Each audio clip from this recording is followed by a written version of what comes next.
Alright, I'm recording this after the job is already done. I just started editing the video and realized I forgot to do an intro. But I originally had the thumping, and it's really hard to hear it on the video, but it's a lot more significant in real life, like in person. But anyways, yeah, so this is my intro.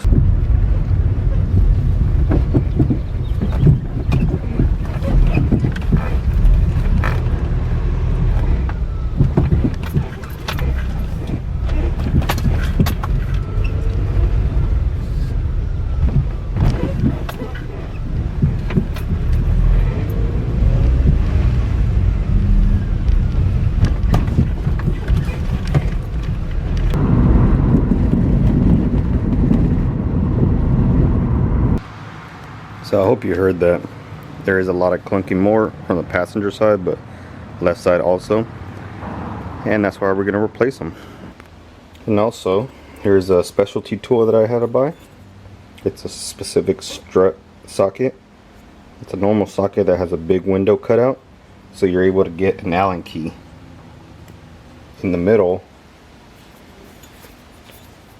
to hold the piston of the strut while you loosen the nut, because a normal socket you wouldn't be able to hold that Allen key, which I'll show you once we get to it. But yeah, I had to pick this up. I picked up a set of 5, 17, 18, 19, 20, and 21, or I'm sorry, 21 and 22 millimeter, not the 20 mil. Specific for this, from Stita. It was the only one that I can get and receive this week without paying the like $45 2-day shipping or whatever. Make sure you order this before you try to tackle this job, since you're going to need it. Alright, to get access to at least the driver's side, we're going to need to take this cowl off. To take the cowling off, you got to take off the 2 windshield wipers, which are 13 millimeter nuts. I'm going to use some tape. We're going to line them up, but when I put them back, they can go back on the exact splines that they came out.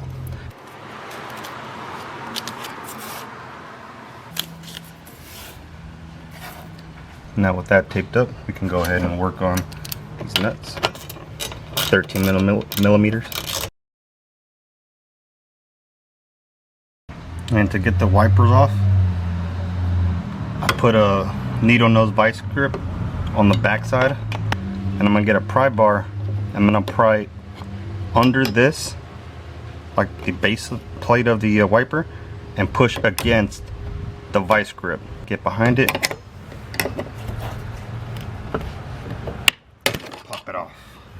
And with that, the cowling just pops right up, gets out of the way, and now you have access to your passenger side and your driver's side. Alright, next we're going to remove this pinch bolt down here. It's an 18 millimeter bolt with an 18 millimeter nut.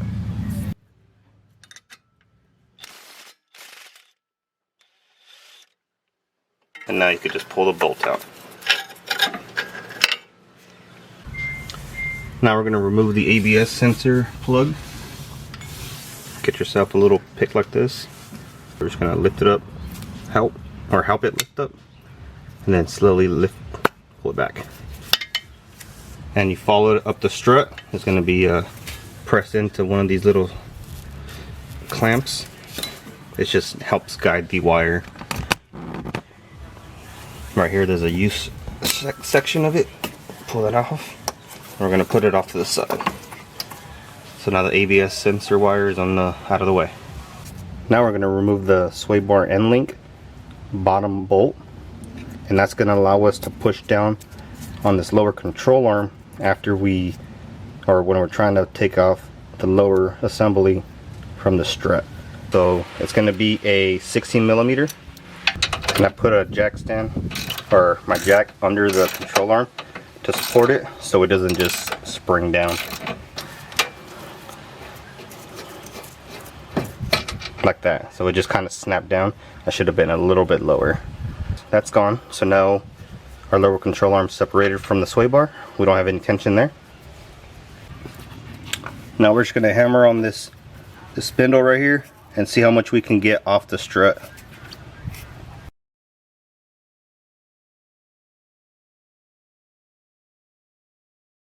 To make it easier, so I don't have to worry about hitting the rotor, I'm going to take off this bracket assembly. There is two 7mm hex bolts that hold on this whole caliper assembly.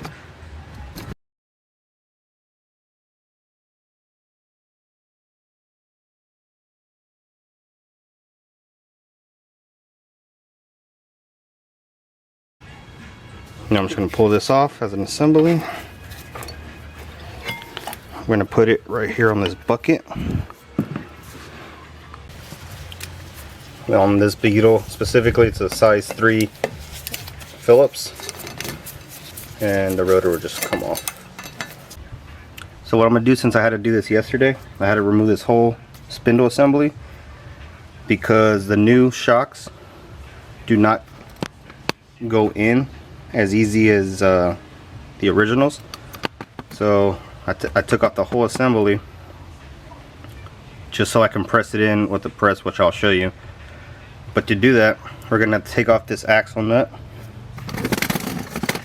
take off the tie rod, and take off the lower ball joint bracket, which I really like how they do it because it's just 3 bolts and the ball joint comes out. So the axle nut is a 30mm 12 point. I'm going to use an impact, and if you don't have an impact like this, just use a big ass breaker bar.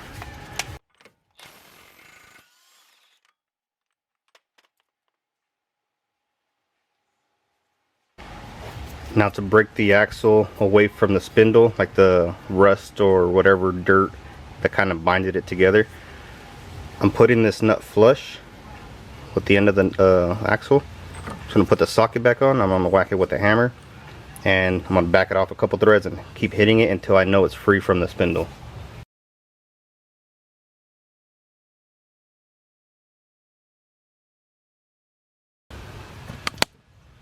And now you can see that the axle stud itself is recessed, and so it should be good once we pull out the spindle. The tie rod nut is a 19mm. I'll pull that off next.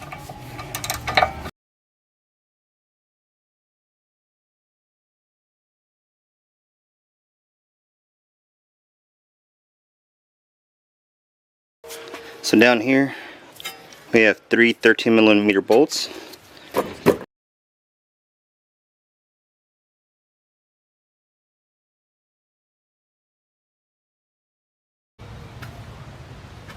Alright, so you're going to want to support it since there's nothing else holding it while you hit it down.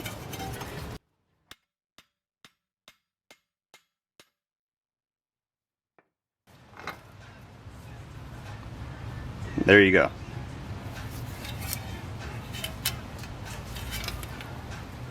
And there's your wheel bearing if you need to change that. Alright, the last thing to take off the strut is this top mount. This is where the specialty tools come into play. This 21mm one for the OEM size. It's going to sit on the socket, and it has that window so you can put this Allen key and look like that.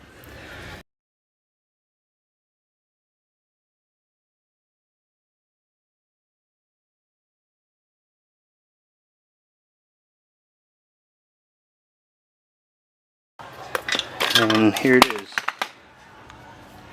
Everything from this rubber piece down is under, and up top is where you have your top hat with your nut. And that top rubber piece that was sitting on top of the strut is on this left side. You can see the deformity compared to the, an OEM one or brand new one. And this is what was giving us our play. So when the weight's on the car, there's about like a ½ inch of play that would bounce around. So with this brand new one, it takes away all that play. You can see right here, I was trying to push the strut into the knuckle, spindle, whatever, and it would not go. This would start cockeying, and it would be pretty much crooked like that, trying to force it going in. So it wasn't working. So what I ended up doing is I'm going to compress this spring, pull the top nut and bearing off. This is an actual bearing. It allows that rubber top piece to spin when someone's steering and not bind up the top of the strut itself. Take this lower part of the strut that actually has a piston out, take it over to my press, and I'm going to press it in to this spindle.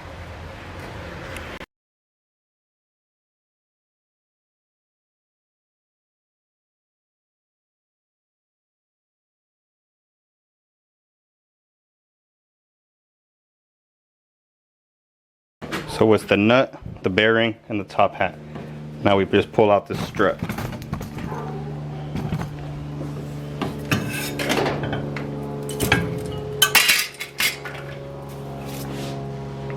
And here it is.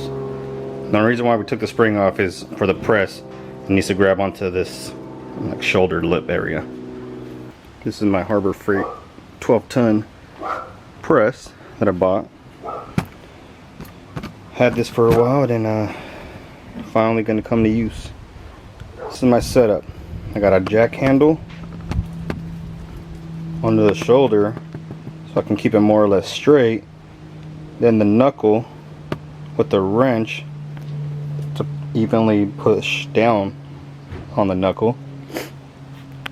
And yeah, make sure the tab is lined up.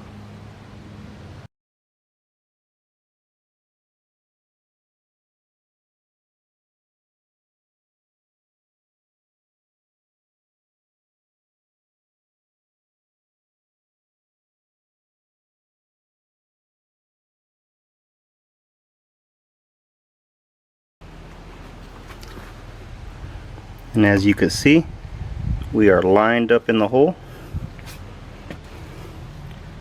We are lined up with this tab. And that's how you get it in. Now with your full setup intact, go ahead and place the shock back in. Got to orientate it the right way. So we got to get the end of the spring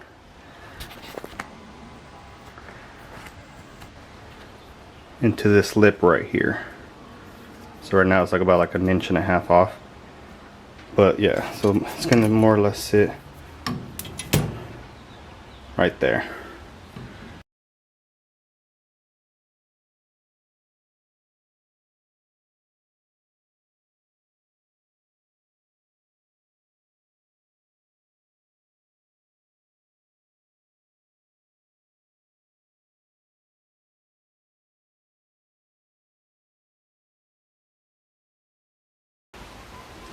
And you can see it right there.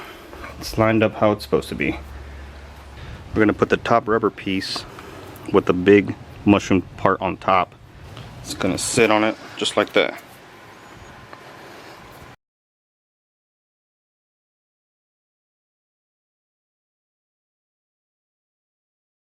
And there you go. It's just hanging off the nut.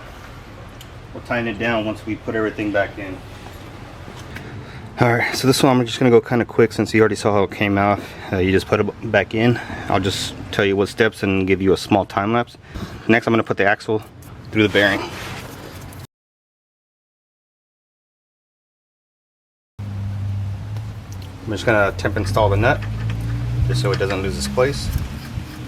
As I was pushing this axle through, I lined up the lower ball joint bracket.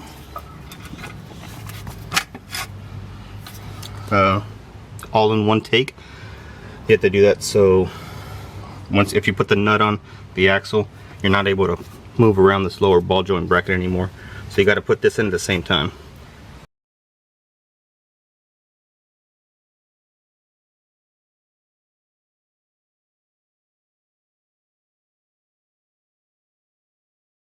I went to go tighten those bolts and I saw this.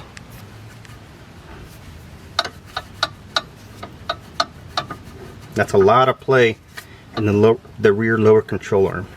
But look at yours before you go doing all this, if you need to. That's a lot of play. So I'm going to be changing those also eventually.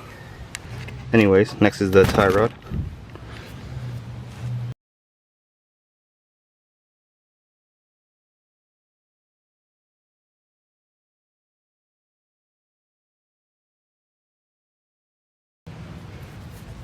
Now we're going to put the strut bolt through.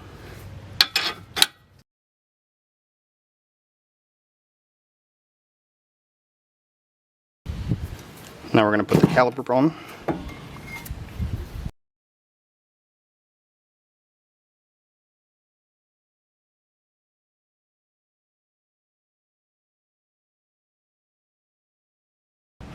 Now we're going to do the sway bar end link.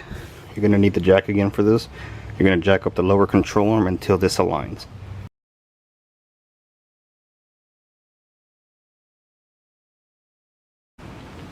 And now you can route your ABS sensor back in.